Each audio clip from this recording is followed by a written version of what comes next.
Welcome to Strip Coverlet, where we squeeze the bigger picture out of literature. I'm Adrian Ford, and we are here for the first in a 70-part series, as we will be journeying short story by short story through the Finca Vigia edition, Ernest Hemingway's complete short stories, and I already have some gripes. There is something has been edited out of the PDF that I was able to find that is different than the Finca Vigia edition. So we're going to go ahead and get into it. So what happened in the short, happy life of Francis Macomber? Pardon me, real quick. This is going to be in two separate playlists here on the channel. Obviously, the Ernest Hemingway read-along series that we'll be doing here, but also in the short story discussion playlist, a playlist that is ever growing. We are currently going through Dubliners by James Joyce as well, a Sylvia Plath read-along also. There's a lot of stuff going on the channel, so be sure to check back in for those things. What happened in the short, happy life of Francis Macomber? Francis Macomber is a rich guy, and he's decided to go trophy hunting with a guide and his trophy wife, Margot. The guide is Wilson. She was a model, Margot, don't you know? But as Wilson and Macomber tracked down the lion they are after, Francis Macomber gets scared, and now it's awkward. But they'll go hunting again in the morning. But all night, there's a lion growling, and Macomber is terrified all the live long night. But he says he wants to hunt it anyway. He wants to hunt it in the morning. He's going to talk old Wilson into letting him go out and hunt another lion. And Macomber shoots the beast once they find him in the belly, from a distance too. But it doesn't kill him, and the lion retreats into the tall grass. Wilson will lead Macomber and the gun-bearers in to finish the job, and when they get to the tall grass, the lion charges. Macomber flees once again, and Wilson himself finishes that job. Then, while they all sit together, Margot kisses Wilson, not Macomber. That night, she sneaks out of the tent that they're sleeping in and, well, sleeps with Wilson. Macomber catches her sneaking back into bed.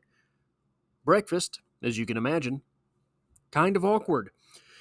Then they head out to hunt buffalo. It is an action-packed hunt, and Macomber ends up shooting like a sniper. He puts down 3 of the buffalo. Bop, bop, bop. Gets him. But one of the bulls isn't 100% dead. Macomber finishes him, but another one is not quite dead, and he retreats into the bush. They take their time thinking, maybe the buffalo will bleed out. And when they go in, the buff charges at them, but this time Francis Macomber does not flee. Reinvigorated by his hunting prowess, he stands and, look, Wilson told him, there's several ways you can shoot the buffalo. You can shoot him in the chest. You can shoot him if you're on the side, in the neck sort of area. But if you're head on, it's just the chest or the nose, because the skull, your bullets will bounce off. Francis Macomber stands there and loads this buffalo right around the nasal area. Boom, boom, boom. The most dangerous way he could have.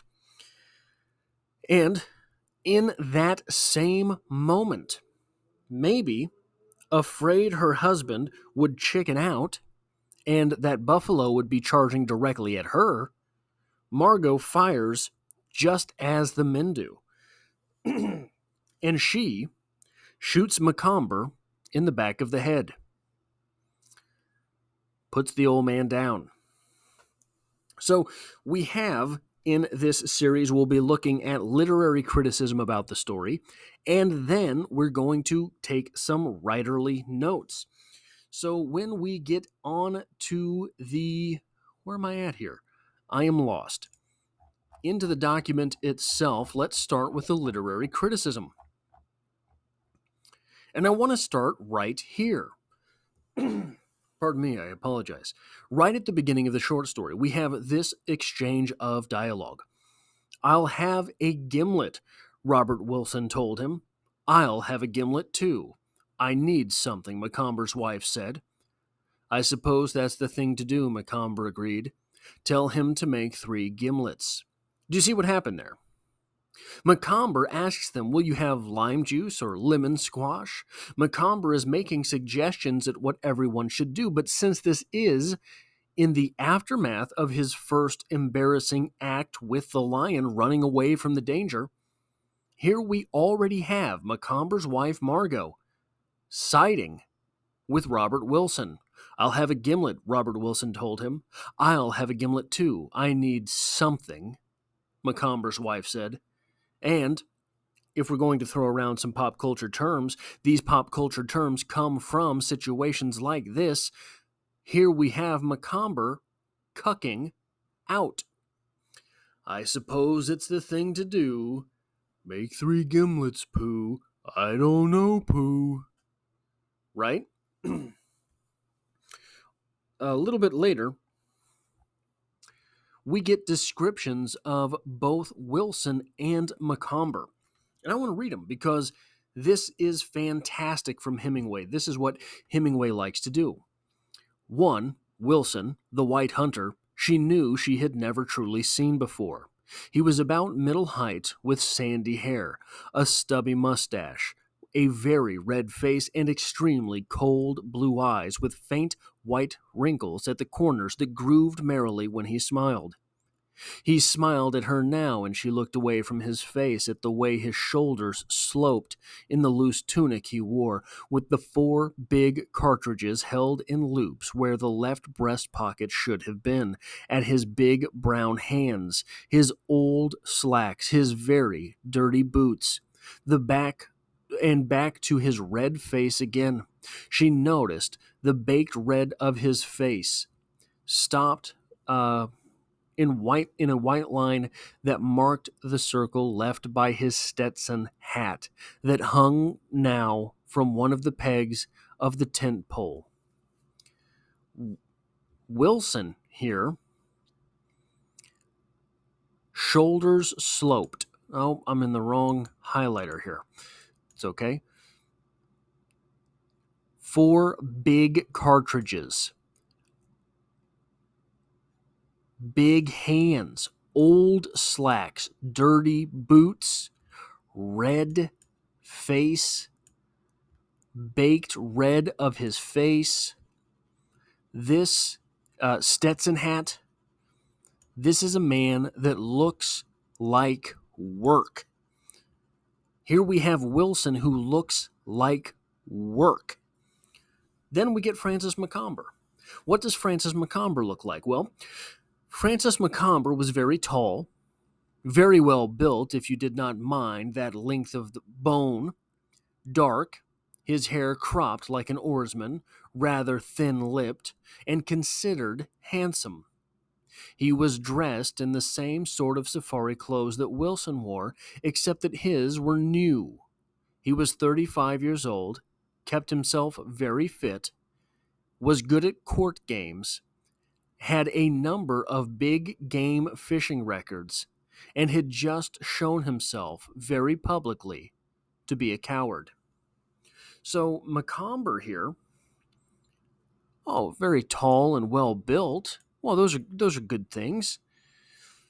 Considered handsome. Well, we're looking kind of civilized then, I guess. His clothes were new. He kept himself very fit. He's going to the gym. He's not working. He's going to the gym. He's good at court games, not hunting. not the big cartridges and the big brown hands that Wilson has. He's good at court games. He has big game fishing records. So Macomber is civilized versus Wilson, who is business. Wilson, who is action. Wilson, who is all about that action, boss. We have those two things going on there. A little bit later, did I lose it? I might have lost it. We have some. Oh, yeah, no, because Macomber is the civilized type. What is money? Money is a store of value in exchange for labor. Money itself represents civilization. Money itself is emblematic of the cultured world. We get this exchange. What were you telling him? Macomber asked. Nothing. Told him to look alive, or I'd see he got about 15 of the best. What's that? Lashes? It's quite illegal, Wilson said. You're supposed to fine them.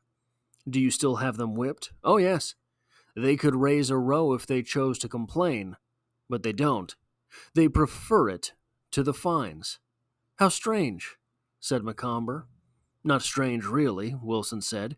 Which would you rather do? Take a good birching or lose your pay? Then he felt quite embarrassed at asking it, and before Macomber could answer, he went on. We all take a beating every day. One way or another. So here we have Macomber being absolutely, unquestionably stultified at the fact that these men would rather be beaten than lose their pay. He can't connect with that world. He'd rather lose the pay. He understands terms of money. Terms of money are cultured, are civilized, versus the helpers here who would rather, take a lick or two. Rough me up a little bit. Let me keep my pay. And a little bit later, we have foreshadowing between Wilson and Macomber's wife. Wilson says to her, You're not coming, Wilson said. You're very mistaken, she told him. That's foreshadowing. That's foreshadowing a little bit. You're not coming. You're very mistaken. On down here, we have a little bit more about the business part, all about that action, boss. The authenticity of Wilson versus the superficial nature of Francis Macomber. We have them exchanging words about the lion business, and Macomber says, I'd like to clear away that lion business, Macomber said. It's not very pleasant to have your wife see you do something like that. Wilson thinks to himself, I should think it would be even more unpleasant to do it, Wilson thought, wife or no wife, or to talk about it, having done it. But, he said, I wouldn't think about that anymore. Anyone could be upset by his first lion. That's all over. Robert Wilson is concerned with the authenticity of being a coward versus the looks of things. Macomber is worried that someone saw him doing that thing. So we have these two very different cultures popping up. We have these two very different individuals. They are not from the same world. Down to the fact that a little bit later, and we see this several times from Wilson, he calls Margot Mem Sahib. Now, if you were to Google Mem Sahib, you will get this, quote, a married white or upper class woman, a respectful form of address by non-white people. This is a race thing.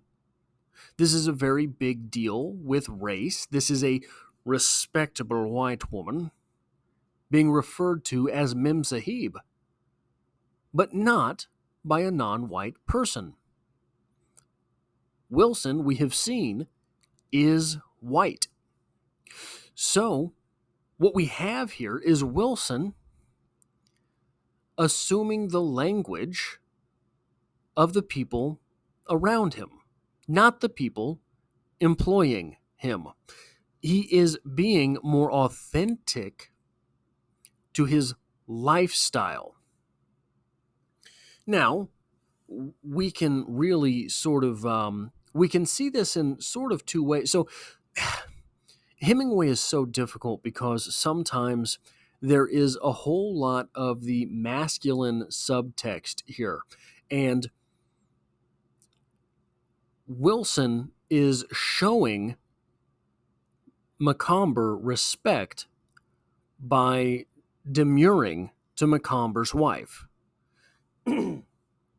He's saying, he's calling her Mem Sahib instead of your wife. Tell your wife, right? Here comes the Mem Sahib. Here comes the old ball and chain, you know. He doesn't know Macomber in that way.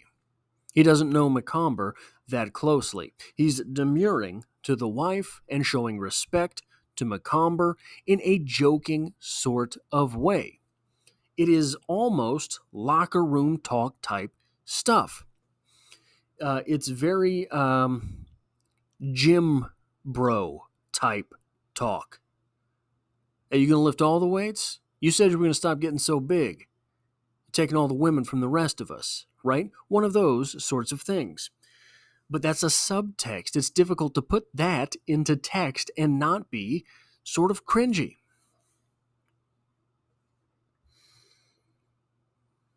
Now, talking about that locker room, gym bro, understated masculine thing, we get this from Wilson. Macomber is afraid of the lion and he's trying to get over it. He's trying to muster up the courage. And he's talking kind of big. I want to go hunt that lion. Don't you know, Wilson?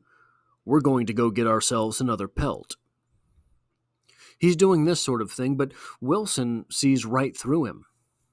Again, demurring to Macomber here. One of the hallmarks of masculinity through literature is braggadocio. So you have all the way back to Beowulf.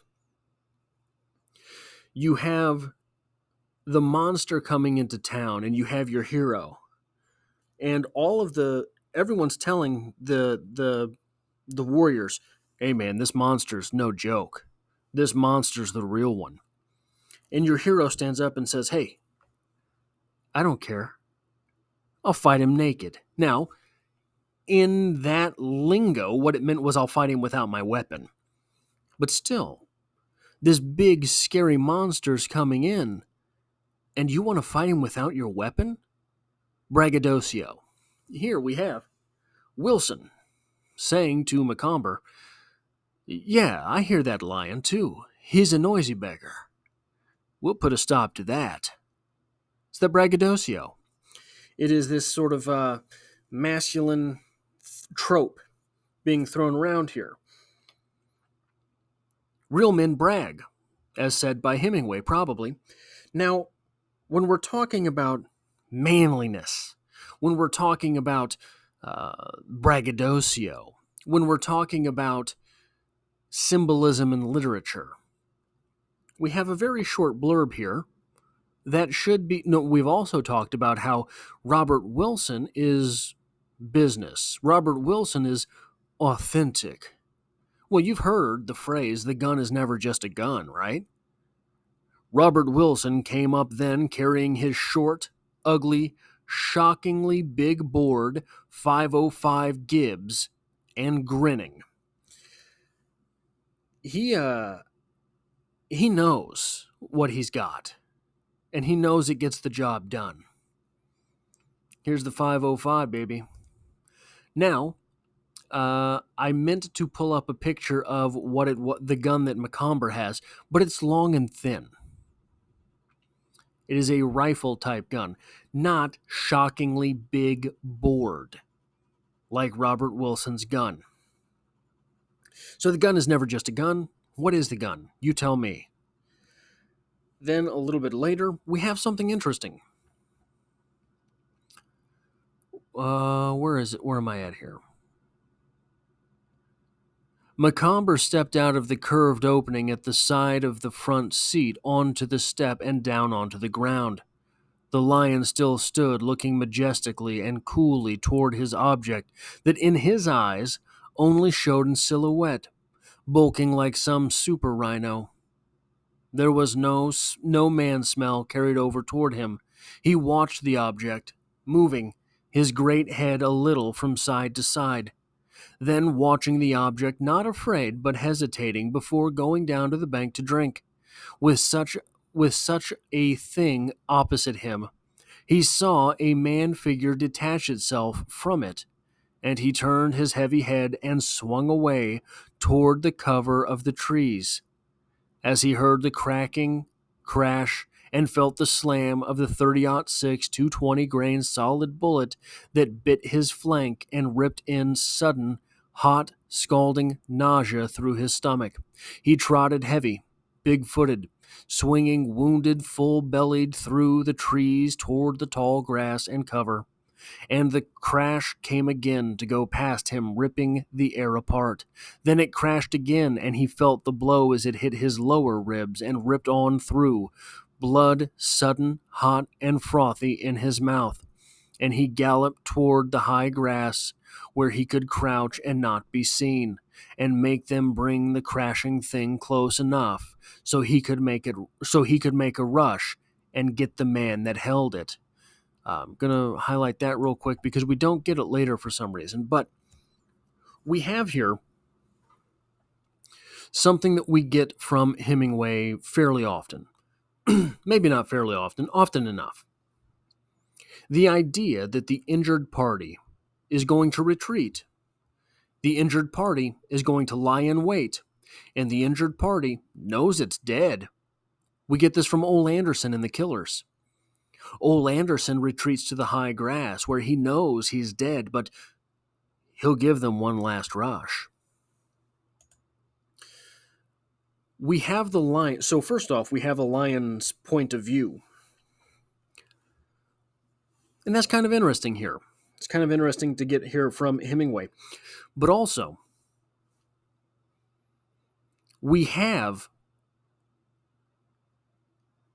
retreating to the tall grass, laying in wait, knowing you're dead, and it ends with the phrase, where are we at here? He could crouch and not be seen, and make them bring the crashing thing close enough so he could make a rush and get the man that held it. He knows he's dead. We're humanizing the lion here. The lion's a human in this course, but he knows he's dead. And he wants that crashing thing brought closer. The opposite of Macomber. When the danger comes from Macomber, Macomber flees. Here we have the lion not retreating, but not fleeing. Macomber wants that danger away from him.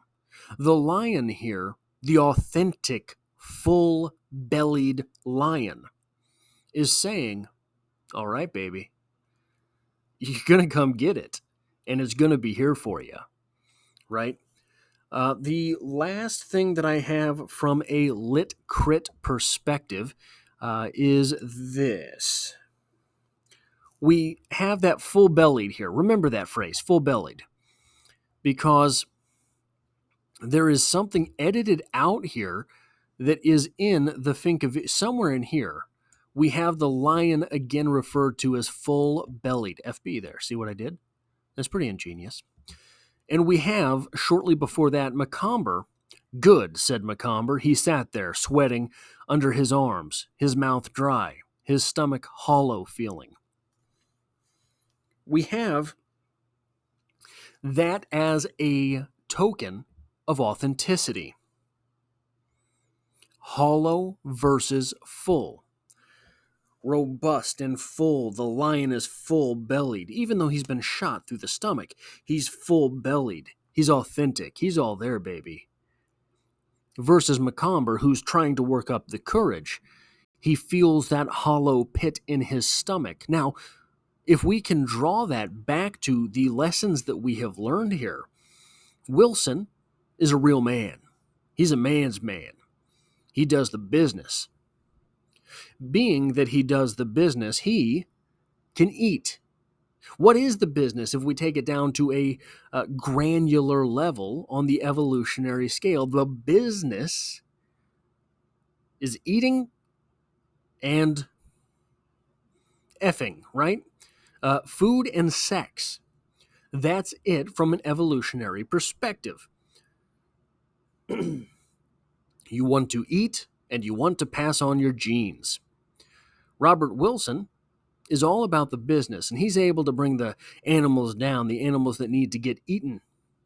And, as we saw with Margot, he's able to take care of the other business too. Here we have the lion, full-bellied, authentic, manly, versus Macomber, who's still got a hollow stomach. And now we get to talk some craft. How fun. The writing craft. There is a reason that so many writers hold Ernest Hemingway in such high regard. There's a reason for this. There's a reason that he is one of the writer's writers. Things like this. Wilson looked at Macomber with his flat blue machine gunner's eyes, and the other smiled back at him. He had a pleasant smile if you did not notice how his eyes showed when he was hurt. Now, not only is this so smooth that we're able to show you backstory for Wilson here. Machine gunner. He was a machine gunner in the war. That's what's going on here. Not only that, but we're looking at Macomber through these machine gunner's eyes. The eyes of a straight killer. And this is immediately put up against Francis Macomber's eyes, who show when they're hurt. Immediately. Here is a great little bit of dialogue, and dialogue is especially what Ernest Hemingway was known for. How is the beautiful red-faced Mr. Wilson? Are you feeling better, Francis, my pearl? Oh, much, said Macomber.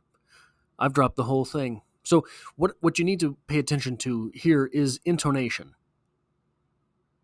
How are these people saying these things? Because it can change with whatever reading you want to give of this short story. We can read it as if what we have at the end of the story is an actually innocent Margot, who is battling with knowing these things about her husband and trying to move past them. How is the beautiful red-faced Mr. Wilson? Are you feeling better, Francis, my pearl? But maybe that's not the case. Maybe Margot is as cunning and cutthroat as she seems through most of the short story. Maybe she did not accidentally shoot her husband in the back of the head. Maybe she knew, as Robert Wilson says, he would have left her knowing these new things about himself. Maybe she shot him on purpose. How is the beautiful, red-faced Mr. Wilson? Are you feeling better, Frances, my pearl? Oh, much, said Frances. I've dropped the whole thing. What importance is there to whether Francis is any good at killing lions? That's not his trade. That's Mr. Wilson's trade. Mr. Wilson is really very impressive killing anything. You do kill anything, don't you? Oh, anything, said Wilson. Simply anything. The intonations between these characters are important to pay attention to. Is Margot the backstabbing type? If she is, these same lines get read one way versus another. Is Wilson simply along for the ride, just a guy trying to collect a check? Or is he kind of participating in this? After all, Margot goes to his tent and he does not turn her down. How do you read those lines then? There are so many intonations in Hemingway's writing. And Hemingway is also very good at putting things into words that are difficult to put into words. I mentioned the word cringe earlier. You have cringe memories, things where you're laying in bed at night and you suddenly remember how stupid you looked at one point doing something at some time in your past. It was neither all over nor was it beginning. It was exactly as it happened, with some parts of it indelibly emphasized, and he was miserably ashamed of it. Doesn't that sound like your 8th grade dance? Doesn't that sound like when you asked that girl out sophomore year in front of her friends and everyone laughed at you? Doesn't that sound like the time that you were about to break away on the game-winning touchdown, but you hadn't tied your shoes, and one of them flew off? Doesn't that sound like all of the worst memories you have? It was neither all over, nor was it beginning. You were in media res in all of your cringiest memories. It was exactly as it happened, with some parts of it indelibly emphasized. Those are the cringiest memories we have. And then there's this. I mean, this is... It had started the night before when he had wakened and heard the lion roaring somewhere up along the river. It was a deep sound, and at the end there were sort of coughing grunts that made him seem just outside the tent, and when Francis Macomber woke in the night to hear it, he was afraid. He could hear his wife breathing quietly, asleep. There was no one to tell he was afraid, nor to be afraid with him, and, lying alone, he did not know the Somali proverb that says a brave man is always frightened 3 times by a lion: when he first sees his track, when he first hears him roar, and when he first confronts him. Then, while they were eating breakfast by the lantern light out in the dining tent before the sun was up, the lion roared again, and Francis thought he was just at the edge of camp. That's just beautiful writing. That's just so in the moment. It's right there. Everything happens when it needs to. It's so descript but naked. You have all the things that you need to be in the scene, but there's not, he's not Tolkien telling you which leaf of grass was his favorite. And you have the emotions set in. But these emotions are taken alone. So there is no distillation. And then finally, where are we at? This fight between Margot and Francis. Listen, I have a master's in creative writing. I spent a lot of money to sit and listen to a lot of professors who did not really know very much. This is better than entire classes that I had. This little bit of dialogue. "Where have you been?" Macomber asked in the darkness. "Hello," she said. "Are you awake?" "Where have you been?" "I just went out to get a breath of air." "You did like hell." "What do you want me to say, darling?" "Where have you been?" "Out to get a breath of air." The whole thing.